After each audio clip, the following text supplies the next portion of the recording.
Ini namanya pemula auto jago. Video tak buat khusus untuk ledel gembus. Pemula auto jago. Aku tak jadi pemula.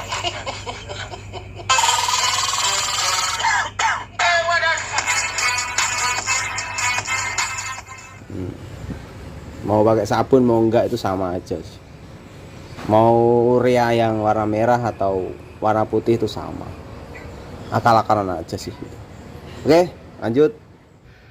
Assalamualaikum warahmatullahi wabarakatuh. Berjumpa lagi bersama saya di channel Bayu Airbrush Lur. Gimana kabarnya? Tentunya dulu selalu semangat dan selalu sehat ya Lur ya. Jangan terkicau, jangan terkicau. Oke Lur, di video awal ini saya akan menunjukkan cara saya mengamplas menggunakan amplas yang menggunakan air ya. Sekalian menjawab pertanyaan atau komenan yang sangat menyebalkan ini. Jangan beli pakai cat aja gini ya, gini Lur. Sebenarnya saya sudah pernah buat ya. Kalau untuk sistem gate code ini sudah saya buat di video-video yang saya terdahulu, itu sudah saya buat. Mau pakai marking tinta spidol, mau pakai cat, mau pakai cat aerosol seperti ini, itu bisa ya Lur, sah-sah aja. Terus kemarin ada saya nge-review gate code yang bubuk, bilangnya jangan beli, itu ribet. Nah saya kan nggak nyuruh kalian untuk beli, saya itu cuma ngasih tahu caranya begini kalau kering. Ini kan amplasnya amplas basah ya, pakainya bisa pakai marking atau pakai cat aerosol seperti ini, atau pakai cat yang disemprotkan. Intinya dia lebih gelap daripada epoxy. Tujuan daripada gate code ini untuk membatasi ketika kita pengamplasan itu nggak jebol ke bawah. Seperti yang dulu lihat sendiri ya, saat saya mengamplas itu di bagian yang belum terkena amplas keseluruhan itu ada kelihatan kayak bintik-bintik hitam-hitam, itu nanti kita hilangkan sampai dia halus. Itu Lur tujuannya. Oke ya Lur, itu sekedar penjelasan saya tentang gate code. Silahkan nanti kalau mau dulur dalami lagi, ada beberapa cara yang mungkin bisa dulur pakai. Bisa pakai marking tinta spidol, atau pakai aerosol, atau pakai arang. Kalau kita pakainya amplas jenis dry sanding atau amplas secara kering, itu bisa dipakai ya. Terus atau enggak ya pakai gate code yang udah ada di toko, itu kan ada juga Lur, cuma kan lebih mahal. Gini ya Lur ya, saya juga maklum sama masnya yang kemarin komen itu, mungkin dia belum banyak mengetahui video-video yang saya buat di terdahulu ya, saya maklumi aja. Di sini Mas, saya kasih tahu ya, saya setiap nge-review bahan itu nggak berhak teman-teman atau dulur-dulur itu untuk membeli ini, enggak. Saya ini sekedar informasi, siapa tahu bermanfaat untuk dulur-dulur pakai gitu ya. Saya nggak mengharuskan kamu harus pakai ini, kamu harus beli ini, enggak. Kalau memang dulur-dulur nyamannya pakai amplas yang jenis white sanding atau secara basah ya silahkan, itu sah-sah aja. Di sini saya nggak menuntut kalian harus membeli ini, enggak.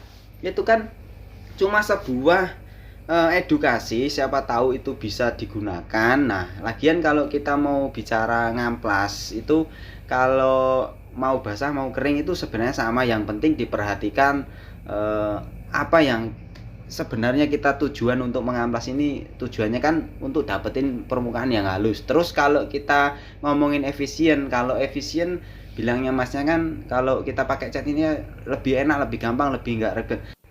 Nah kalau ngomongin ribet itu ya, semua tukang cat itu pasti ribet karena kita kan butuh proses ya. Kalau untuk menurut saya, kalau yang basah itu intinya kalau setelah pengamplasan itu kita harus benar-benar keringkan dulu, jemur dulu sebelum kita naikkan ke cat. Jadi membutuhkan waktu yang mungkin sedikit lama. Tapi kalau untuk yang kering itu kita cukup daster, semprot, lap degreaser, udah nggak melibatkan air lagi. Jadi media itu masih kering. Oke Lur, setelah pengecetan silver ini nanti dulur-dulur lihat sendiri ya. Saya nggak menutorialkan untuk tutorial yang ini karena sudah sering ditutorialkan sama orang-orang. Yang model-model kayak gini mungkin kalian sudah sering ya nemuin tutorial tutorial pemula auto jago kan sering bikinin. Jadi kayak gini nih nggak usah saya bahas lah. Nah, setelah saya semprot silver tadi, di sini langsung saya bikin model kayak gini. Ini pakai pupuk urea, mau pakai sabun, mau enggak pakai sabun, mau merah, mau putih itu sama.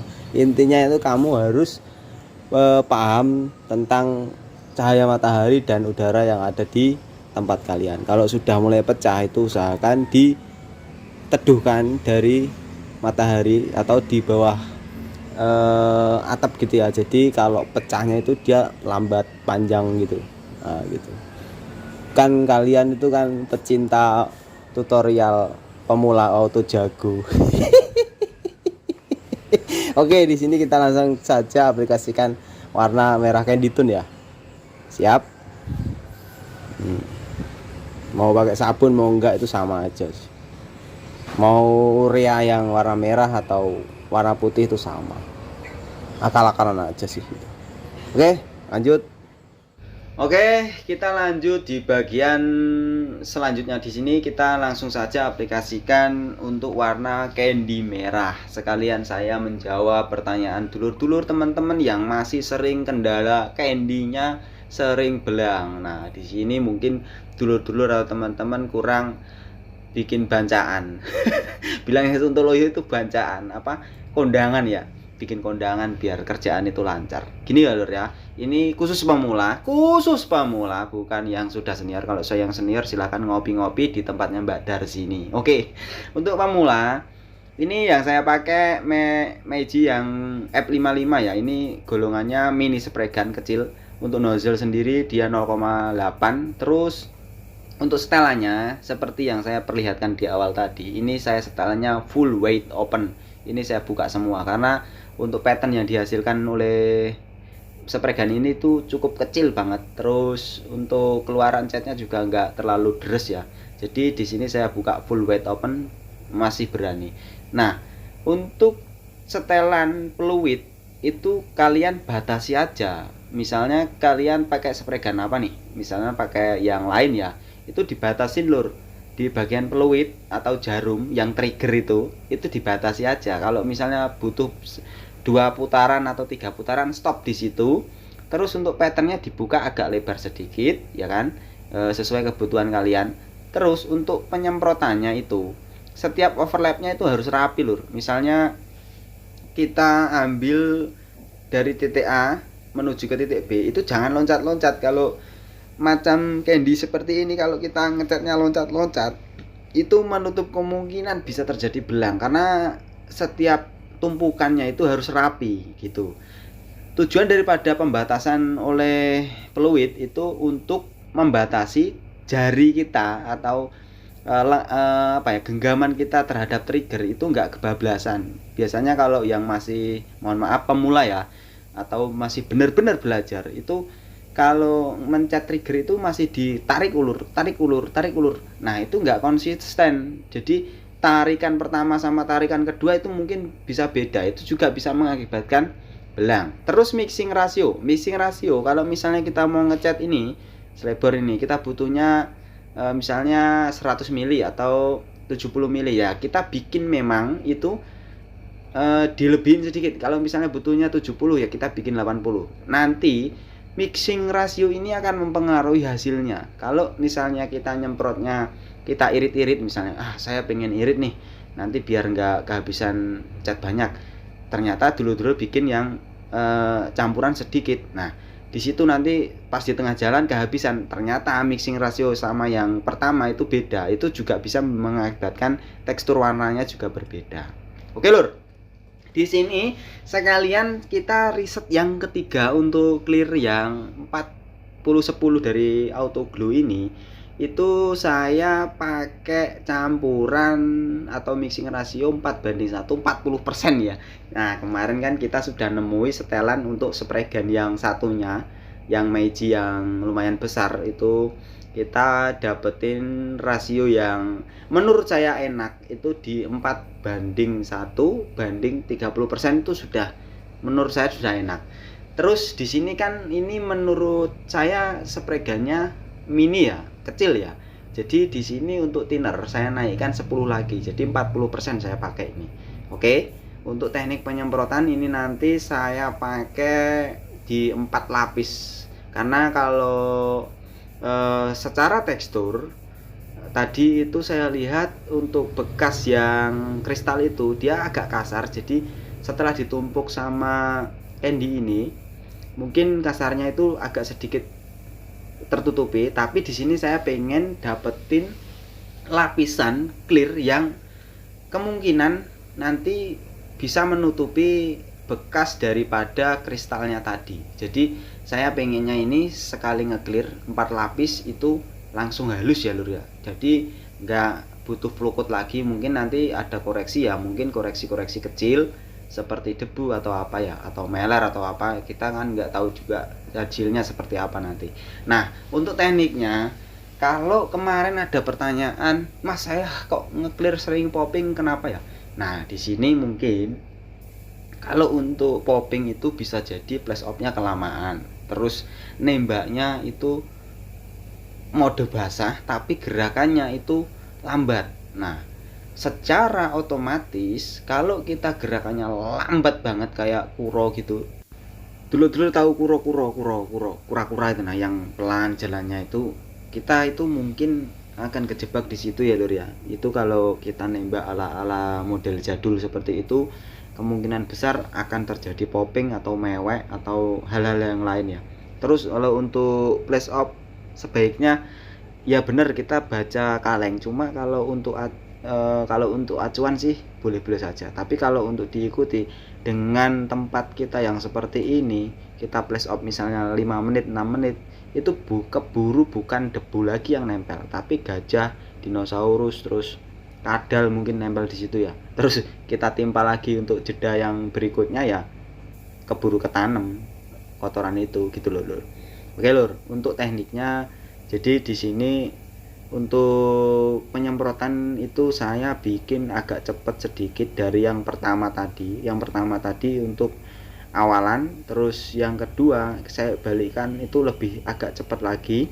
Itu tujuannya gini ya, tumpukan demi tumpukan. Misalnya kita numpuk kertas 5 atau 10, itu kita numpuknya 1, 2, 3, 4, 5, 6, 7, 8, 10 gitu ya lur ya, bukan langsung 10 belek gitu, enggak.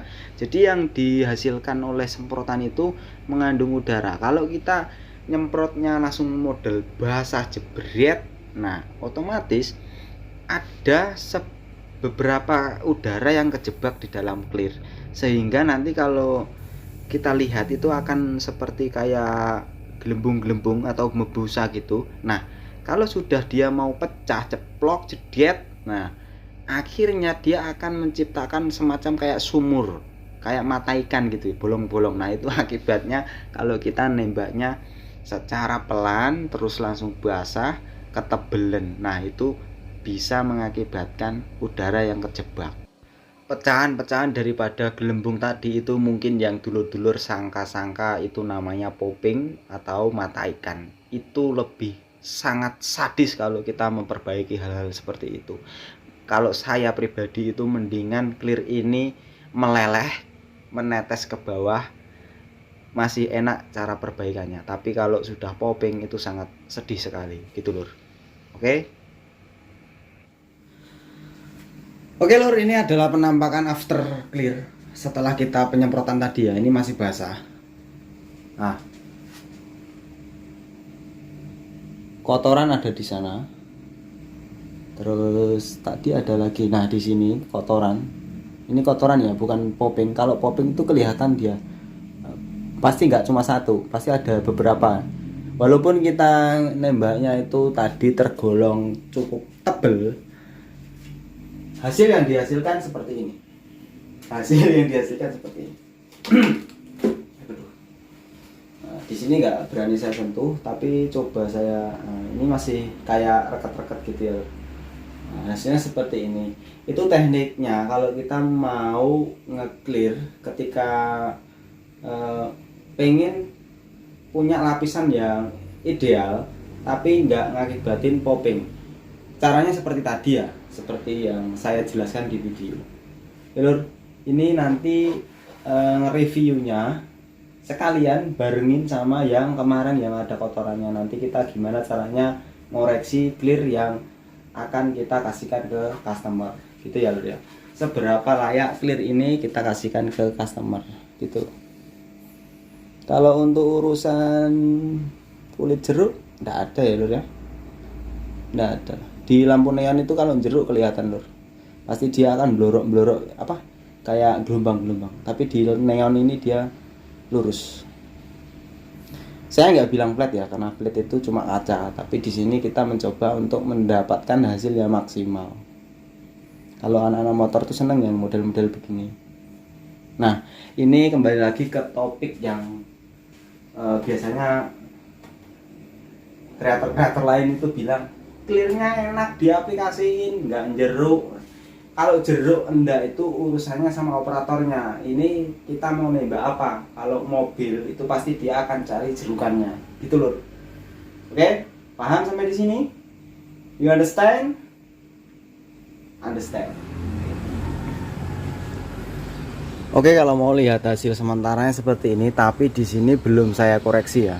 Ini masih yang hasil kemarin, masih ada kotorannya. Bagian sini ada.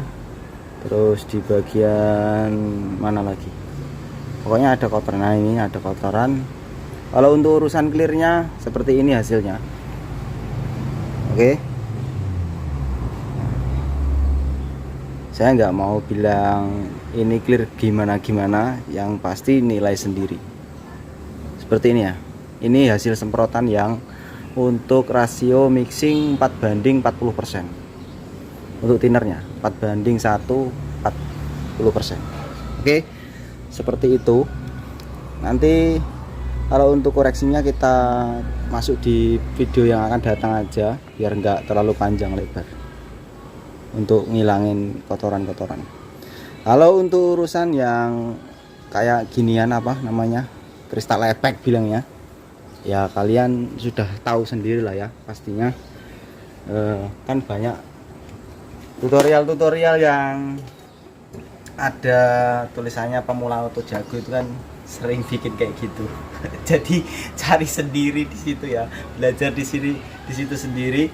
Intinya mau pupuk urea yang warna merah, mau pupuk urea yang warna putih itu sama, mau yang subsidi non subsidi itu sama. Mau dikasih pewarna mau enggak itu sama, mau dikasih sabun atau enggak itu sama. Intinya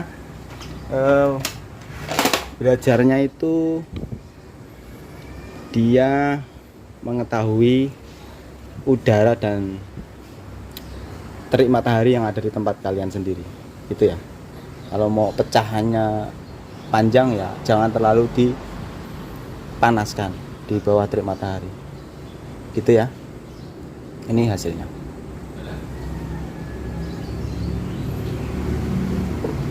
Oke, cukup sekian, terima kasih. Saya pamit undur diri. Wassalamualaikum warahmatullahi wabarakatuh.